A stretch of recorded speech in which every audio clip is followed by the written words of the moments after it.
Hey, c'est le fun de vous revoir, toute la gang. Je veux dire, bon, c'est normal, avec les fêtes, on manque des gens, surtout là, 24 et 31.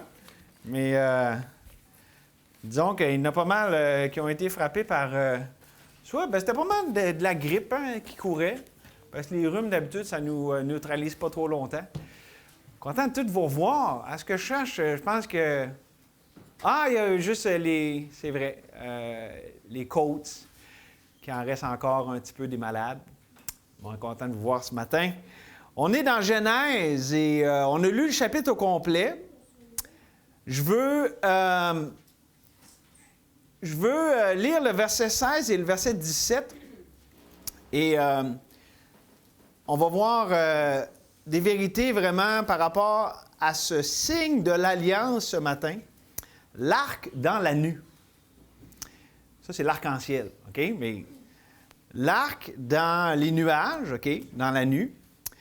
Ça dit au verset 16, « L'arc sera dans la nue, et je le regarderai pour me souvenir de l'alliance perpétuelle entre Dieu et tous les êtres vivants, de toute chair qui est sur la terre. Et Dieu dit à Noé, tel est le signe de l'alliance que j'établis entre moi et toute chair qui est sur la terre. » On va prier. Comme on te remercie, Seigneur, de ce qu'on a ce privilège d'avoir ta parole entre les mains, d'être unis, ton peuple ici ensemble. Tout ça est saint parce que c'est de toi et c'est beau et on s'en réjouit. Seigneur, on dépend de toi, alors on te demande que tu prennes ces moments et que tu les utilises pour toi, Seigneur, pour tes fins, pour tes plans bienveillants. Seigneur, dispose-nous. On vient humblement à toi, brise toute résistance, tout raisonnement, toute hauteur qui s'élève contre la connaissance de Christ et amène-les captifs à l'obéissance de Christ. Seigneur, on s'en remet à toi parce que notre chair est facilement dans le chemin, mais c'est l'Esprit qui vivifie, que vraiment ton Esprit dirige ce temps dans ta parole bénie. Saisisse nos cœurs, nous dispose entièrement à toi, non seulement maintenant, mais pour la suite des choses, pour le reste de cette semaine. On te le demande au nom de Jésus. Amen.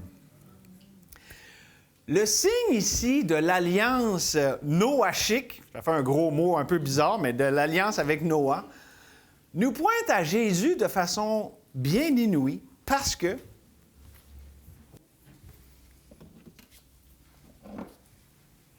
c'est un arc. Hey, les enfants, t'as-tu vu Charles? Puis... Là, je ne vais pas essayer de tirer personne, faites-vous-en pas, là. Mais l'arc dans la nue nous pointe au fait que Dieu, l'arc, il est comme ça, hein? L'arc dans la nue est comme ça. Il n'est pas comme ça. Il est comme ça. L'arc, ça nous rappelle la guerre, ça nous montre que ce signe, qui est un signe de paix, jusqu'à ce que l'arc de guerre est pointé vers le ciel. Ça nous pointe au fait que c'était un temps de paix jusqu'à ce que le jugement, la guerre spirituelle qui déjà faisait rage, était dirigée vers le ciel, c'est-à-dire Jésus, le Fils unique, qui allait venir pour prendre le jugement, pour prendre la punition du péché, la colère de Dieu. C'est un signe dans la nue qui va plus que juste nous dire la paix sur terre. Ça nous annonce l'œuvre de Christ à l'avance. C'est pour ça que je l'ai amené de même. Ça nous fait penser, c'est tiré vers le ciel. C'est comme si ça nous annonce le jugement à venir. Et le jugement allait tomber sur le Fils envoyé du ciel. Et c'est vraiment puissant. Et on le voit souvent parce qu'on est souvent égocentrique. On pense, ah, c'est la fin du déluge. Ouf, on est content, ça passe plus. Mais ce n'était qu'un épisode. Et c'était une parenthèse où est-ce qu'on se rappelle avec ça que le Père a envoyé son Fils comme victime expiatoire pour tous ceux qui croient. Et c'est ainsi que les croyants en Jésus-Christ, en celui que Dieu a envoyé, sont délivrés de la malédiction du péché et de la mort. C'est l'histoire rédemptrice. Puis ça, c'est l'arc dans la nuée, mais si on continue un peu les parallèles, c'est quoi qui est arrivé durant le temps du déluge? Il y avait une arche Et là, je ne dis pas arc, mais je dis arche. L'arche est aussi un signe de l'alliance, mais maintenant avec les enfants de Dieu, où est-ce que l'arche est un type de Christ. Pour les croyants qui y rentrent, qui sont protégés du jugement. Et on voit que les croyants peuvent entrer dans la nouvelle alliance initiée par Jésus pour contrecarrer la malédiction du péché. Je vais simplement vous amener ce matin des signes, des illustrations de l'alliance de Dieu. L'une universelle avec l'ensemble de l'humanité, l'arc-en-ciel. L'autre spécifique pour les croyants, parce que l'arche est vraiment un type de Jésus qui est le refuge de ceux qui se confient en lui contre le jugement de Dieu. Mais tout ça ce matin, c'est pour vous dire que Dieu donne un sens, une signification à tout ce qu'il fait. Dieu n'agit pas juste comme ça, au hasard, à la va comme je te pousse, mais je dirais que c'est particulièrement vrai en ce qui concerne les alliances qu'il fait avec les hommes. Ça, quand on étudie les alliances, on voit tout le temps qu'il y a un sens qui est donné, et ce sens-là, la signification de l'alliance, du signe de l'alliance, nous pointe systématiquement à la personne et à l'œuvre de Jésus-Christ. Pourquoi?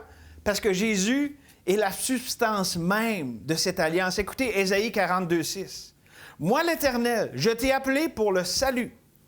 Je te prendrai par la main, je te garderai et je t'établirai pour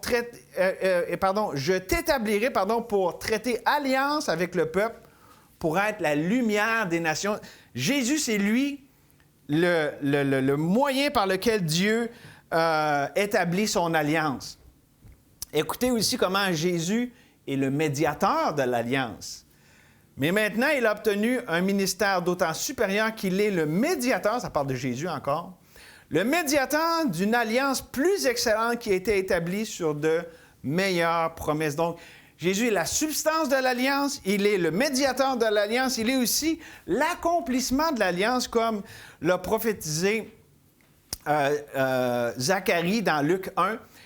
Comme il avait annoncé par la bouche de ses prophètes, ici ça parle de l'Éternel qui avait annoncé par la bouche de ses prophètes des temps anciens, un sauveur qui nous délivre de nos ennemis et de la main de tous ceux qui nous haïssent. C'est ainsi qu'il manifeste sa miséricorde envers nos pères et se souvient de sa sainte alliance. Donc, Jésus est la substance, le médiateur, l'accomplissement et même la confirmation de l'alliance. Voici ce que je veux dire, c'est Galates 3, 17 que je vous lis. Un testament, une alliance, que Dieu a confirmé antérieurement ne peut être annulé, et ainsi la promesse rendue sans effet par la loi survenue 400 ans plus tard. Autrement dit, l'alliance de Dieu ne dépendait pas de la loi, du fait qu'on observe ou non la loi. C'était Dieu lui-même qui la gardait, qui l'a confirmée.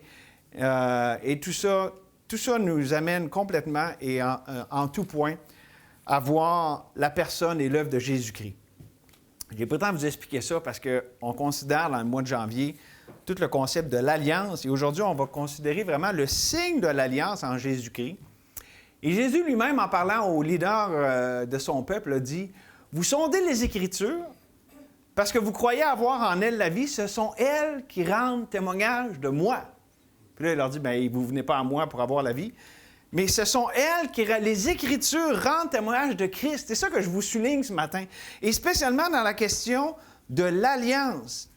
Et pourquoi les Écritures pointent à Christ? Parce que Christ est l'accomplissement de tout le plan rédempteur, de tout ce qui avait été annoncé. Le péché est venu, puis en Jésus-Christ est la rédemption et l'accomplissement de tout ce qui est de restaurer, de ramener la vie là où il y a la mort, afin que tous viennent à Christ. Et c'est pour ça que Jésus, de son vivant, avant d'aller à la croix, a dit deux paroles extraordinaires dans Jean 12, d'abord au verset 24. « En vérité, je vous le dis, si le grain de blé qui est tombé en terre ne meurt, il reste seul. Mais s'il meurt, il porte beaucoup de fruits. » Jésus, en mourant, en acceptant de mourir, en est beaucoup de gens dans la gloire. Je vais vous le lire dans un instant, mais aussi il a dit dans Jean 12, 32. « Et moi, quand j'aurai été élevé de la terre, c'est-à-dire quand il va aller sur la croix, j'attirerai tous les hommes à moi. » Écoutez aussi, dans ce sens-là, Hébreux 2, 10.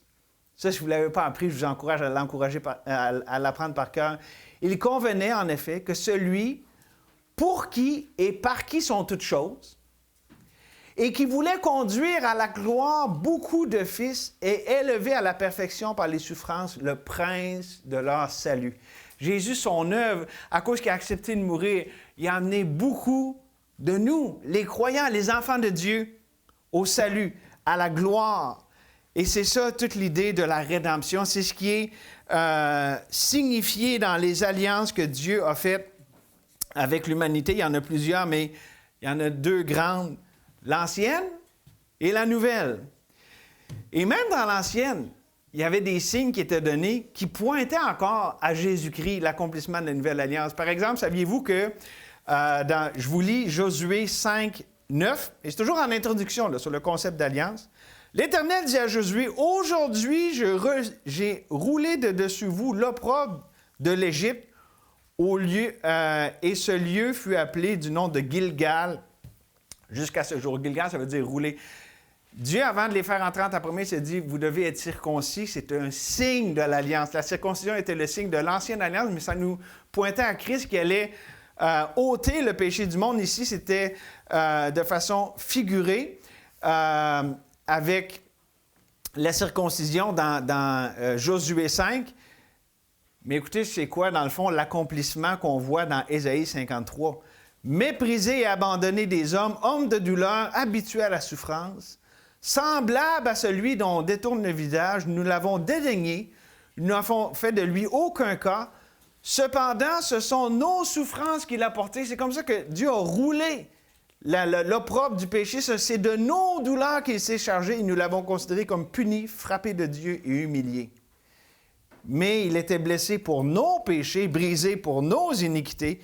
Le châtiment qui nous donne la paix est tombé sur lui, et c'est par ses meurtrissures que nous sommes guéris. Donc, on voit en tout point comment Jésus est l'accomplissement de toutes les promesses. Les plus grandes et les plus précieuses promesses sont accomplies en Jésus-Christ. Et ici, dans Genèse 9, et j'ai presque terminé mon introduction, remarquez que l'alliance, elle a la particularité d'être faite avec toute créature, toute l'humanité entière. Donc, ça nous pointe à l'universalité de l'offre de la grâce salvatrice en Jésus-Christ. On comprend que l'arc-en-ciel, donc, est une image de la grâce commune, que Dieu offre le salut à quiconque croit en Jésus-Christ. Mais qu'en est-il de la grâce salvatrice de ceux qui reçoivent le salut? Y a-t-il un signe, y a-t-il une alliance spécifique là-dessus? Bien, c'est ça, la nouvelle alliance. Jésus, il dit ceci, et le sang de la nouvelle alliance, si vous êtes rachetés par le sang de Jésus, vous bénéficiez de la grâce salvatrice, pas juste de celle que tout le monde a, que Dieu fait briller, son soleil fait pleuvoir autant sur les méchants que les bons, mais aussi, si vous êtes un enfant de Dieu par la grâce de Dieu en Jésus-Christ, vous bénéficiez de la grâce du salut qui est en Jésus. Et c'est ce qu'on va considérer ensemble ce matin, avec deux sens fondamentaux du signe de l'alliance. Mais là, on y va avec le signe de l'arc-en-ciel, OK? Parce qu'on va considérer ce que ça veut dire spécialement pour les enfants de Dieu, OK? D'abord, le signe de l'arc-en-ciel, le signe de l'alliance, ici, dans Genèse 9, c'est le signe d'une nouvelle autorité. Le signe d'une nouvelle autorité.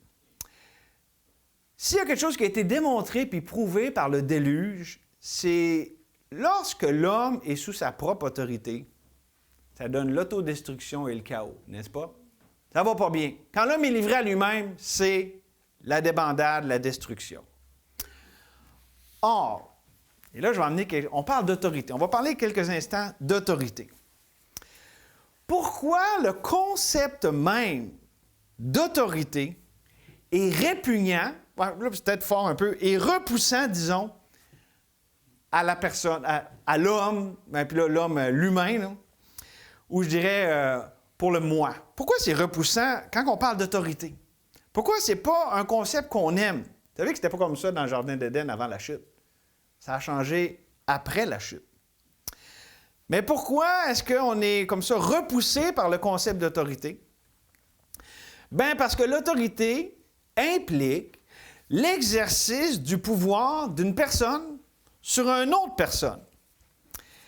Et dans le domaine des relations humaines, même dans les situations idéales, là, dans une famille qui s'aime, un couple qui s'aime, des fois des bonnes relations de travail dans une église comme la nôtre, okay? Même quand c'est des bonnes situations, il y a tout le temps un problème avec l'exercice de l'autorité à cause du péché, du diable, puis de la chair. Ça complique tout le temps les choses. Okay? On n'est plus dans le monde idéal d'Éden.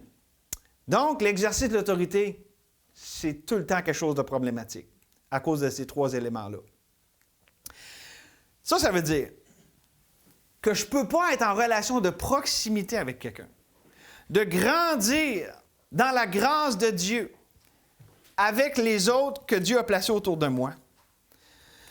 Je ne peux pas grandir, et là, écoutez bien, je veux vraiment me faire comprendre ici, si je ne renonce pas à mon pouvoir, à mon autorité sur les autres de la façon que l'humain l'entend. Okay? Parce que là, on va définir c'est quoi vraiment la vraie autorité. Parce que c'est ça. La nouvelle alliance, c'est le signe d'une nouvelle autorité. Mais si on fait ça à l'ancienne, là, OK? Puis est-ce qu'on dit, là, je te dis quoi faire, puis tu n'as rien à dire. OK? Si on ne prend l'autorité que brute, je te fais faire quelque chose. Quand même, c'est ta compte. C'est ça l'idée de l'autorité. Tu dois faire ça parce que je te le dis. Je te fais faire quelque chose. Pour ça qu'on n'aime pas ça, là. J'ai pas le goût de faire ce que tu me fais faire. Comprenez-vous? Donc là, si j'ai ça là, dans mes relations, il y a des frictions. Et c'est là que vient toute l'importance du consentement, d'être d'accord. Parce que, savez-vous quoi? Dieu a instauré les autorités. Puis l'autorité, c'est bon. Le problème, ce n'est pas l'autorité en tant que telle, c'est le péché, c'est la chair, c'est le diable. Et donc, qu'est-ce que Dieu a fait? Il a enveloppé ces structures d'autorité dans l'amour. Regardez un couple, un homme, une femme, une famille. Puis regardez comment Christ est l'Église. Christ est le chef de l'Église. Mais il aime l'Église. Donc, c'est pas une autorité, c'est pas une autorité comme le monde l'entend, non. C'est une nouvelle autorité bienveillante à la lumière de la grâce rédemptrice. Ça change complètement tout. Parce que pour vraiment aimer, il doit y avoir la liberté. On doit avoir la liberté de choisir si on veut ou non. C'est ça l'idée de l'autorité. Est-ce que elle est exercée dans la liberté? Autrement dit, il n'y a pas de vrai amour sans liberté. C'est pour ça que Dieu nous a donné le libre arbitre. Dieu ne nous a pas fait comme des robots où est-ce qu'il nous oblige à l'aimer. Dieu a fait le signe dans la nuit où est-ce qu'il dit « Tout le monde, je vous fais grâce, il ne va plus avoir le déluge. » Puis ça pointe à Christ qui allait recevoir le jugement. Puis encore là, il ne nous force pas à croire à son Fils. On doit, par notre foi personnelle, placer notre confiance dans Jésus. Et donc, il y a toute cette idée-là de l'amour qui est volontaire. Donc, ça veut dire que la nouvelle autorité, qui est illustrée ici dans le signe de l'Alliance, c'est à comprendre dans le sens de l'autorité bienveillante de Dieu. Par opposition aux autorités malveillantes, inappropriées, malhabiles qu'on a connues dans notre vie. Puis tout le monde. Okay? Il n'y a pas d'autorité humaine parfaite. La seule bonne autorité bienveillante en tout temps, c'est celle de Dieu. Là, j'amène un point important pour beaucoup ici, en fait, pour tout le monde ici. Nous projetons, et nous avons projeté aussi dans le passé, sur Dieu et les autorités dans notre vie, donc Dieu, l'autorité suprême, puis les autres autorités qu'on a dans notre vie. On projette sur Dieu les différentes figures d'autorité qu'on a eues, les blessures qu'on a eues par ces figures d'autorité, puis on s'imagine que Dieu est le même. C'est la tendance humaine. On a été blessé par des autorités, on voit Dieu comme quelqu'un qui potentiellement va nous blesser. C'est comme ça qu'on pense. C'est un mécanisme humain comme par défaut. C'est pour ça qu'on a besoin d'être transformé par le renouvellement de l'intelligence, parce que ces pensées doivent être amenées captives à l'obéissance de Christ. C'est des images erronées. Si j'imagine que Dieu est comme ceux qui, dans ma vie, n'ont pas bien exercé leur autorité, bien, je n'ai pas la bonne image de Dieu. Parce que Dieu est le bon berger, il est bienveillant, il est juste, il est saint, il est vrai, mais c'est le seul qui est bon, qui a une autorité toujours et constamment bienveillante. Et donc, Dieu est la seule autorité qui est digne d'une pleine, d'une totale confiance, d'une totale soumission. Et me soumettre à cette autorité, c'est la seule façon de vraiment être libre et de vraiment pouvoir aimer en retour. Là-dessus, on parle de nouvelle alliance. Savez-vous un point fondamental des fois qu'on passe à côté quand on parle de la nouvelle alliance? Jésus a dit une parole que des fois on peut penser, on pense comme un synonyme d'une autre parole qui a été dite avant. Mais quand Jésus, dans Jean 13, a dit « Aimez-vous les uns les autres comme je vous ai aimé », c'est pas la même chose que lorsque un docteur de la loi est venu auprès de lui dans Matthieu 22, puis que, il y avait la question sur les deux plus grands commandements. Tu aimeras le Seigneur ton Dieu de tout ton cœur, toute ton âme, toute ta pensée, et tu aimeras ton prochain comme toi-même. C'est pas pareil. C'est un nouveau commandement dans le sens que, tu sais, l'amour, là, ça a été de tout temps. Okay? Dieu est amour, puis il y a toujours eu l'amour autant dans l'Ancien Testament, mais ici, ce qu'on voit de nouveau avec la Nouvelle Alliance, c'est que Jésus, il dit « Je suis la mesure de cet amour, comme moi je vous ai aimé. » Puis ça nous pointe à la croix, ça nous pointe à ce qu'il a fait. Là, il dit « Maintenant, vous avez, c'est quoi? Le modèle suprême de l'amour, c'est moi, c'est ma personne, c'est mon œuvre. » Ça, c'était pas dans l'Ancienne Alliance parce que Jésus n'était pas encore venu. Puis on s'entend, là, Dieu montrait son amour de plein de façons là, dans l'Ancien Testament. Là. Dieu est amour, puis il n'y a pas comme un Dieu de l'Ancien Testament qui n'avait pas d'amour, puis un Dieu... Non, il y a un seul Dieu, là, puis il ne change pas. Mais la révélation de son amour, la plénitude de cette révélation-là, elle est en Jésus-Christ, dans sa personne et dans son œuvre. Ça, c'est fondamental à comprendre. Pourquoi? Parce que dans Jean 13, quand Jésus dit « Comme je vous ai aimé », il se place comme étant la mesure de l'amour qu'il nous demande d'exercer. Et mieux encore, l'amour qu'il nous a donné, parce que ça nous dit que l'amour de Dieu est répandu dans nos cœurs par le Saint-Esprit. Et ici, je parle des enfants de Dieu. Si vous êtes un enfant de Dieu, vous avez le Saint-Esprit, puis vous n'avez pas besoin d'essayer d'aimer plus fort. Vous avez déjà tout l'amour dont vous avez besoin, puis c'est l'amour divin. Vous l'avez dans toute sa plénitude par le Saint-Esprit qui est en vous. OK? Bien, cet amour que Dieu nous a donné, on est simplement appelé à le vivre, à le transmettre, ou pour le mettre dans les mots de Galates 5,22, à en porter le fruit. Parce que c'est tellement important que quand ça parle du fruit de l'Esprit, c'est quoi la prééminence qui est donnée au fruit de l'Esprit? C'est d'abord l'amour. Parce que tout est accompli à travers l'amour. Comme Christ est venu accomplir la loi, dans l'amour, Dieu a aimé le monde, a tant aimé le monde, il a donné son Fils unique, et donc c'est dans son amour que Dieu a tout accompli. Maintenant, pour terminer sur ce point-là, sur le signe de la nouvelle autorité, tout comme l'arc a été donné par Dieu de son autorité, de son propre chef, pour nous en sommes les bénéficiaires, bien, c'est comme ça aussi pour l'amour de Dieu en Jésus-Christ. C'est lui qui le donne pour qu'on en bénéficie. Autrement dit, je n'ai pas besoin de faire de quoi pour que Dieu m'aime. J'ai juste besoin d'accepter l'amour qu'il me donne. N'est-ce pas comme ça qu'on a été sauvés? On ne peut pas se sauver nous-mêmes, on ne peut pas faire quelque chose pour que Dieu nous aime pour qu'il finisse par nous sauver. Non, on accepte l'amour que Dieu nous a déjà complètement démontré en Jésus-Christ. On l'accepte pour nous-mêmes. Merci Seigneur. Mais c'est pareil pour un enfant de Dieu. Et ça, mes amis, c'est important parce que il y a une philosophie dans le monde et aussi dans le monde chrétien qui dit que c'est une fausse philosophie. Si je veux aimer, il faut d'abord que je m'aime moi-même. Non, Dieu m'a déjà aimé. Tout l'amour dont j'ai besoin, tout ce que j'ai besoin pour aimer, je l'ai en Jésus-Christ.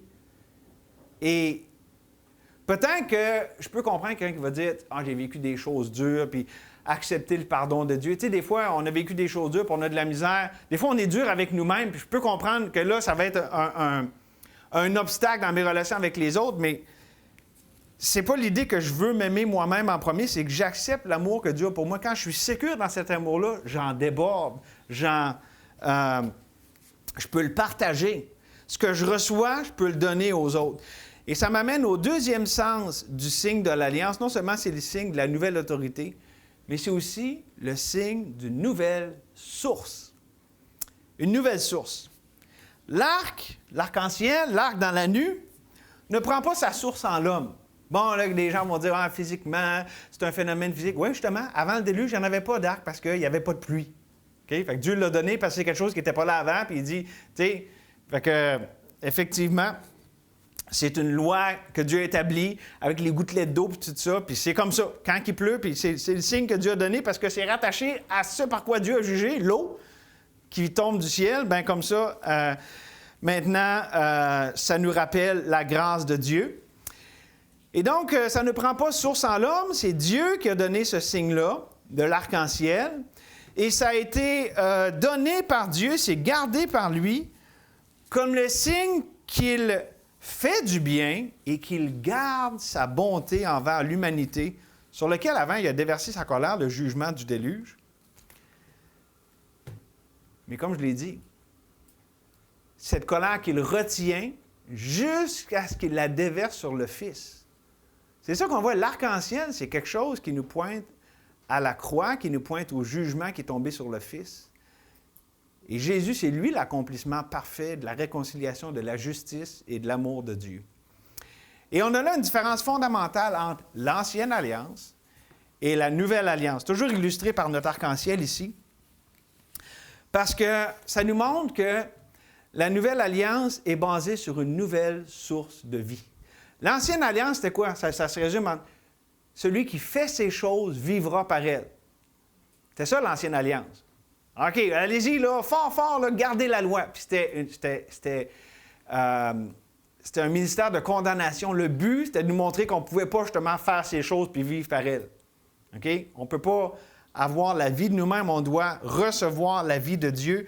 On n'est pas la source de notre rédemption, on reçoit la rédemption par Dieu. Et donc, ce que l'Ancienne Alliance nous prouve, c'est que le moi, la chair, va toujours échouer. C'est ça le but de l'Ancienne Alliance, c'est montrer l'échec humain pour que nous puissions mettre notre confiance exclusivement et totalement en Dieu. Et c'est pour ça que ça dit dans Ésaïe 26, 3, « À celui qui est ferme dans ses sentiments, tu assures la paix parce qu'il se confie en toi. » Lorsqu'on se confie en Dieu, dans sa grâce, dans son œuvre accomplie, on a la vraie paix. Pourquoi? Parce qu'on ne dépend plus de nous-mêmes, on dépend de celui qui est notre source de vie. On en parle de tellement de façons ici. La vie chrétienne, ce n'est pas une question de bien puis de mal. J'ai-tu fait le bien que je suis posé? J'ai-tu évité le mal que je ne suis pas supposé de faire?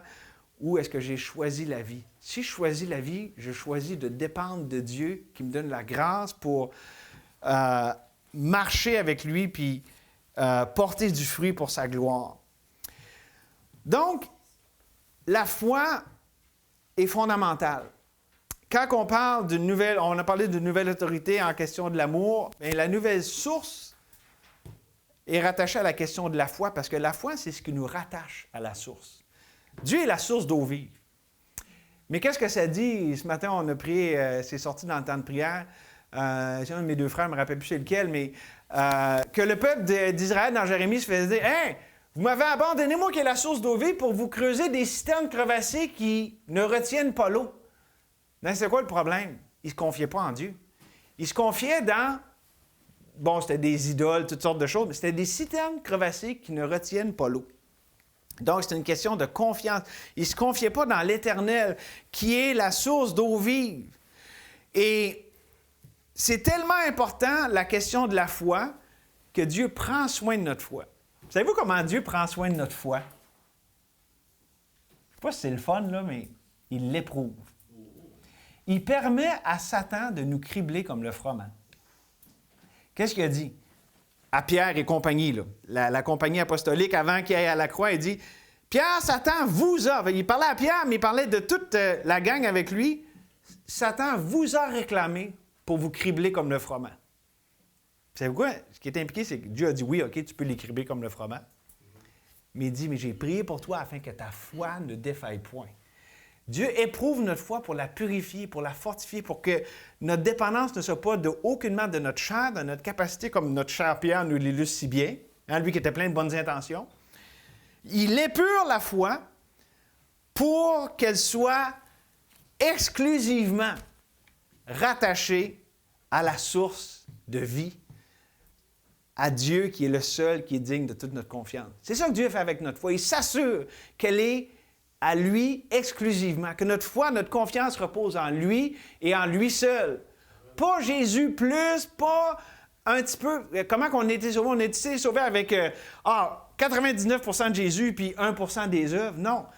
On est 100% Jésus. Mais de la même manière, dans notre vie chrétienne, Dieu éprouve notre foi pour qu'on mette notre confiance 100% en lui. Parce qu'on a facilement tendance, des fois, à se confier un petit peu dans la chair. Mais est-ce que la chair, elle sert à quelque chose? Elle ne sert à rien. C'est l'Esprit qui vivifie. C'est lui notre source de vie. Dieu, le Saint-Esprit, qui habite en nous. D'où la bénédiction de l'épreuve de la foi. L'épreuve de la foi plus précieuse que l'or périssable, qui cependant est éprouvé par le feu, que cette épreuve de la foi ait pour résultat la louange, la gloire et l'honneur lorsque Jésus apparaîtra. C'est bon d'être éprouvé. D'ailleurs, si quelque chose n'est pas éprouvé, il n'est pas solide, il ne passe pas le test. La foi qui est éprouvée devient précieuse. Comme l'or qui est épuré dans un creuset, il en ressort les scories, les impuretés, puis ça fait un or pur. Bien, c'est ça que Dieu fait avec notre foi. On va appliquer ça, ce que ça veut dire. Dans votre vie, là, avec le problème que vous avez, là, ou les problèmes, peut-être que c'est au pluriel que ça se conjugue, la solution là, à vos problèmes, ce n'est pas de trouver la solution. Savez-vous ça? La solution, ce n'est pas de trouver la solution. C'est d'expérimenter la vie au milieu de la mort. Parce que quand vous avez des problèmes, là, c'est des problèmes de mort. On est dans un monde où la mort se décline en toutes sortes de façons. La mort relationnelle. La mort aussi de la souffrance. Des fois, il y a des souffrances physiques. C'est la grande malédiction de la chute. La mort se répand à tous les hommes, mais de plein de façons. Physiquement, émotionnellement, relationnellement, spirituellement. Elle se répand partout. OK?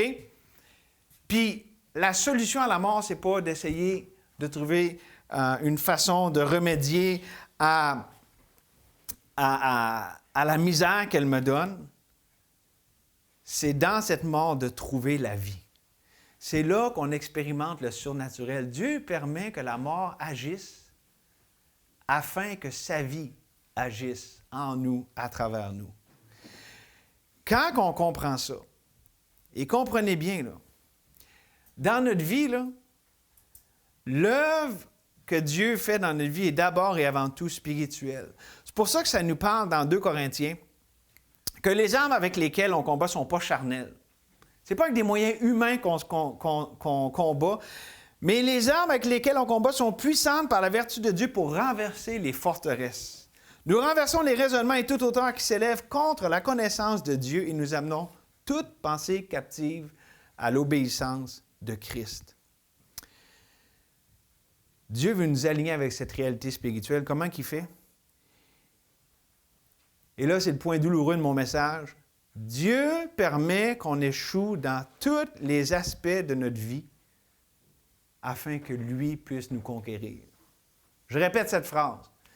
Dieu permet que nous échouons dans les aspects de notre vie, là, ce qui est à nous, ce qu'on est habitué, ce qu'on s'approprie. Dieu nous fait la grâce d'échouer dans ces choses pour que lui puisse nous conquérir. C'est pour ça que j'ai dit, la solution, ce n'est pas de trouver la solution. La solution, c'est de trouver la vie au milieu même de la mort. Dieu nous éprouve avec des choses qui... On sent la lourdeur, la laideur de la mort parce que Dieu veut nous conquérir par sa vie. Il veut nous faire expérimenter sa victoire. C'est ça le sens fondamental de la nouvelle source que nous avons en Jésus-Christ, une nouvelle source de vie. Autrement dit, dans le domaine spirituel, là, perdre, c'est gagner. N'est-ce pas ce que Jésus a dit? Que ceux qui acceptent de perdre leur vie vont la gagner. Puis lorsqu'on meurt, c'est là qu'on vit. La vie chrétienne, là, ça ne fait pas de sens. Ou pour le dire autrement, la vie chrétienne, c'est fondamentalement paradoxal. C'est pas supposé de marcher humainement. Ça ne marche pas avec les équations de la logique humaine. Ça n'arrive pas à la fin, là. Puis c'est voulu par Dieu pour qu'on ne s'appuie pas sur notre sagesse, mais sur lui, sur Christ qui est notre sagesse. Et c'est ça, la beauté de la vie chrétienne, mais c'est ça aussi, la pilule qui est dure à avaler. Mais lorsqu'on l'accepte, au lieu d'être déprimé, au lieu d'être défaite, au lieu d'être découragé face à l'échec, parce qu'on expérimente tous l'échec, puis des fois, il y a des échecs du passé qui nous pèsent, puis des fois où est-ce qu'on traîne des remords puis de la culpabilité. Au lieu d'être déprimé, défait, découragé par ces choses, on peut se réjouir. Pourquoi? Parce que c'est l'occasion que Dieu nous donne de le rencontrer. Lui, le briseur. C'est un titre du Messie. Le briseur. The Breaker. Les gars, j'aime ça en anglais, ça dit The Breaker. Quasiment comme, tu sais, la lutte WWF, là. Mais c'est un titre messianique. Pourquoi? Parce que comme avec le vase du potier, il a brisé le premier vase, puis il en a refait un autre, bien, Jésus, il brise nos tendances charnelles, il brise la puissance du péché, et il l'a fait d'ailleurs. Il brise les choses qui nous détruisent pour refaire. Puis l'épreuve, la souffrance, les difficultés, c'est Dieu qui nous amène à vivre ces choses. Et donc, l'Esprit qui nous enseigne toutes choses, en passant, il y a un verset, des fois, moi, j'ai déjà compris. Vous savez, moi, j'ai des nouvelles lunettes, là. J'ai des lunettes. Comment tu les appelais, Pascal? Non, les lunettes de Dieu, c'est comme ça que tu. Où est-ce que quand on apprend à voir les choses à la lumière de l'œuvre parfaite de Christ, on voit toutes les choses différentes. Puis moi, là, souvent, j'ai vu 1 Jean 2, 27 comme, OK, je vais comprendre ma Bible mieux. OK, je vous le lis, là, puis je vais vous dire après comment je le comprends maintenant. Pour vous, l'onction que vous avez reçue, l'onction, c'est le Saint-Esprit. Ça parle ici aux enfants de Dieu, on est scellés par le Saint-Esprit. Pour vous, l'onction que vous avez reçue de lui demeure en vous. Et vous n'avez pas besoin qu'on vous enseigne. D'ailleurs, c'est un signe de la nouvelle alliance. Hein? Plus personne ne va être enseigné, on va être enseigné directement de Dieu. Mais comme son onction nous enseigne toutes choses, qu'elle est véritable et qu'elle n'est point un mensonge, demeurez en lui selon les enseignements qu'elle vous a donnés. Moi, j'ai compris ce verset-là souvent, je dirais, de façon restrictive à comprendre les Écritures. Puis certainement, c'est vrai, c'est le Saint-Esprit qui nous guide dans toute la vérité. Mais c'est ce même Saint-Esprit dans le quotidien, dans le vécu, qui nous rappelle les Écritures, puis qui nous donne le sens à ce qu'on vit, à la souffrance, puis qui nous aide, qui jette la lumière sur ce qu'on vit, puis qui nous fait apprécier l'œuvre de Dieu dans ce qu'on vit, qui nous rappelle que Dieu est celui qui transforme le mal en bien, que toute chose concourt au bien de ceux qui aiment Dieu. Ça, c'est Dieu, le Saint-Esprit, qui vit dans ses enfants, qui nous enseigne ça. Puis effectivement, quand on ouvre la Bible, ça nous parle, ça nous le rappelle, mais c'est plus que ça. C'est dans notre milieu de travail. C'est lorsque on est dans une situation conflictuelle avec quelqu'un, c'est dans le feu de l'action. C'est pas juste assis dans notre divan le matin en lisant notre Bible, c'est constamment. C'est lui qui nous enseigne, qui nous dirige dans toute la vérité. Maintenant, et je termine avec ça. Un concept que j'ai effleuré dans le dernier message, puis je veux un peu ici, si vous voulez, boucler la boucle par rapport à ça. Par rapport aux 2 points du message qui sont bien simples, hein, le signe de l'Alliance nous montre que c'est le signe d'une nouvelle autorité et d'une nouvelle source. Bien, c'est quoi notre responsabilité face à l'autorité de Dieu, face au fait que Dieu est notre source de vie, notre source de grâce?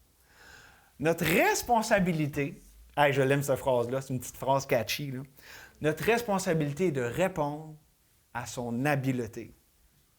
Notre responsabilité, c'est nous de répondre à son habileté.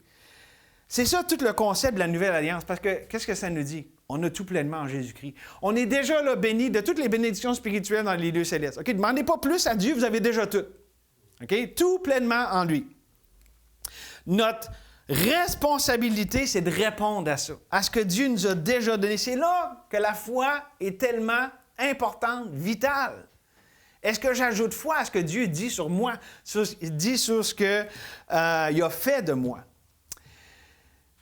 Et là-dessus, il y a un verset qui m'a parlé cette semaine, puis je vous le partage.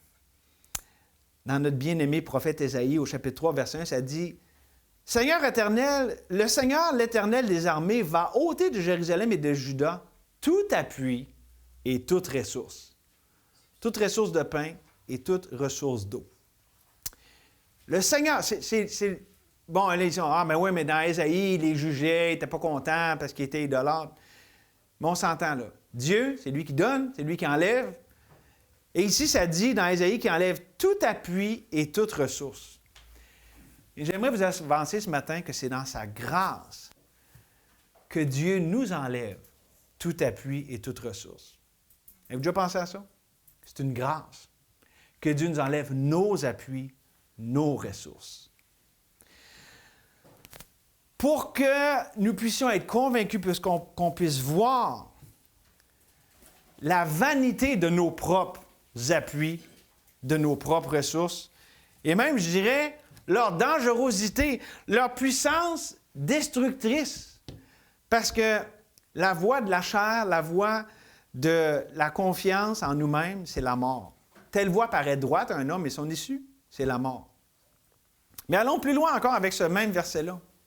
Dieu nous enlève tout appui et toute ressource parce qu'il veut nous pousser dans ses bras, lui qui est notre appui.